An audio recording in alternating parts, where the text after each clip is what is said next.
Hi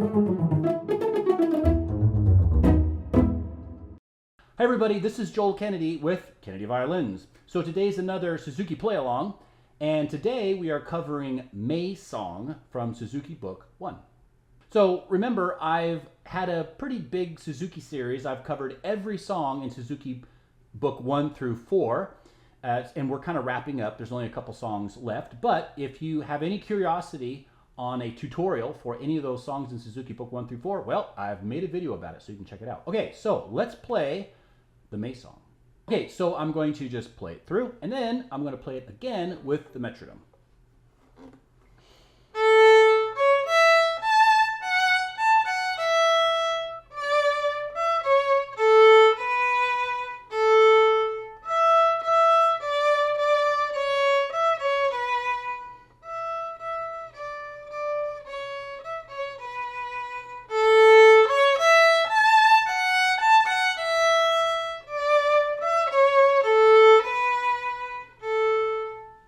Okay, so now let's play it with the metronome. So we are in 4/4 time, common time.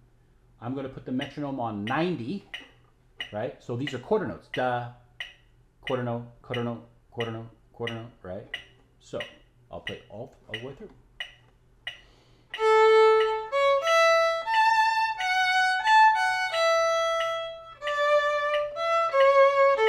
One, two, 1, 2. 1, 2. 2, 1, and 1, 2, and.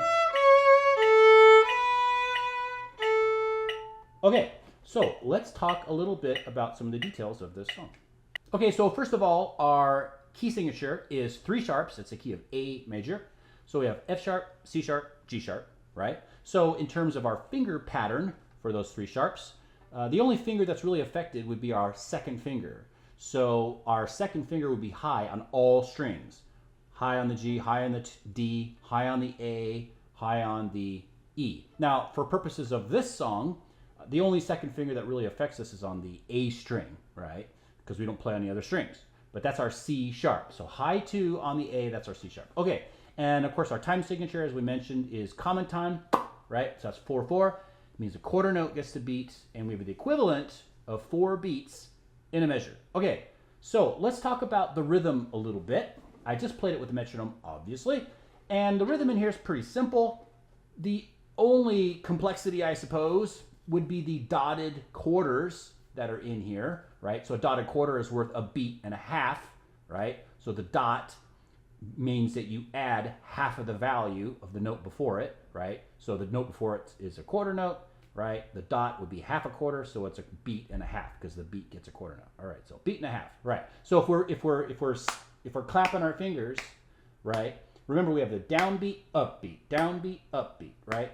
Down, up, down, up, down, up, down, up. So that dot, da, da, da, da, da, da, da, da, that dot gets a beat, right? So the quarter note gets a beat, then the dot gets a beat, but then the 8th note occurs on the upbeat. So quarter note, dot, da, da, da, da, dot, da, da, da, da, dot, da, da, da, da, da, da, 1, 2, da, dot, da, da, da, da, dot, da, da, da. So if you have any trouble with this at all, just clap it without the metronome. Just remember that dot gets a beat, but that 8th note is on the up of that beat. Da, dot, da, da, da, da, da, da, da, da, dot, da, da, da, da, da. Okay, so that's about as complicated as it gets in this particular song. Okay, so with Suzuki, they have told you to play open string sometimes, and sometimes they tell you to do a 4th finger. So you should do that. Don't get lazy and not play the 4th finger when they ask you to play 4th finger. In fact, if you play a song with a whole bunch of opens, you should go through and learn some of the lines with the 4th finger just for giggles, right? Because you don't want your fourth finger, especially now, to be weak. Now your fourth finger is going to feel weak. Why? Well, it's literally the weakest finger that you have.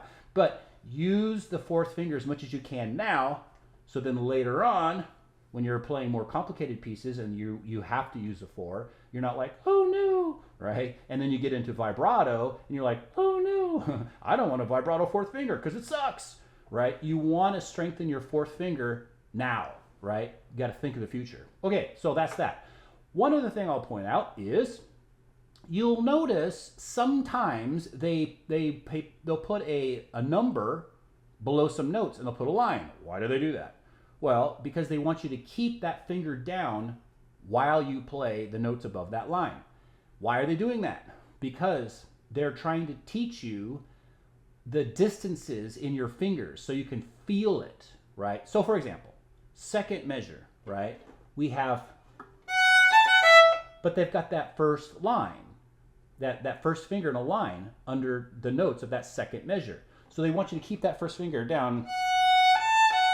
They don't want you to do this. They don't want you to do that, right? So there's two reasons. One, they want you to feel this. They want you to feel that stretch. They want you to feel the distance between that one, that three. And also, if you have to use the one immediately after placing a one, it's more efficient to keep that first finger down, because then you don't have to find it twice. You only have to find it the first time. So, oh, it's already down. It's already there. I don't have to find it again. Right? Happens again. Second measure, second line with the second finger. And this one's really important. That 2 to that 4. That's a very important stretch. So make sure you do this one. Keep that second finger down. Right? Same thing with the last measure of the second line. Same thing. Then again, second measure of the last line. Right? Okay, so that's my suggestions for this piece. Right? If you have any trouble with the rhythm, sing it and clap your hands. Then put the metronome on. Make sure you keep your fingers down when they tell you to. Make sure you use the fourth finger when they tell you to. And then for giggles, hey, why not do the dynamics, right? So we have a forte at the beginning, loud, right? Then we have a mezzo forte on the beginning of the second line, medium loud, right? And then we have a piano, right? Second to last measure, second line, quiet, right? Then we have forte again, right? The first measure of the last line. So practice those dynamics. Remember, with dynamics, you want to make them contrasting as much as possible. So make your louds really loud and make your pianos really piano. And not only will you learn a lot, but it'll be much more interesting for you while you're playing it, and be much more interesting for people when they're listening to you playing it. Especially, I don't know if the cat cares or not. Maybe the cat cares, I don't know. So that's about it. That's about it for this particular song. I hope it helped. Oh, don't forget to like and subscribe. Why not? Just like and subscribe. I'd appreciate it. We're almost at 50,000, so that'd be cool if we can get there sooner than later. Okay, so let's throw the dart at the dartboard of destiny and see what our song is for next week. Okay, so I have my weapon in hand. Let's throw the dart at the dartboard of destiny. Okay, so, okay, you know what? It doesn't matter because we only have one song left. That one song is Book 3, Gavotte. So next week we're doing Book 3, Gavotte. So hope you guys have a good time practicing. And yeah, that's about it. Have a great day.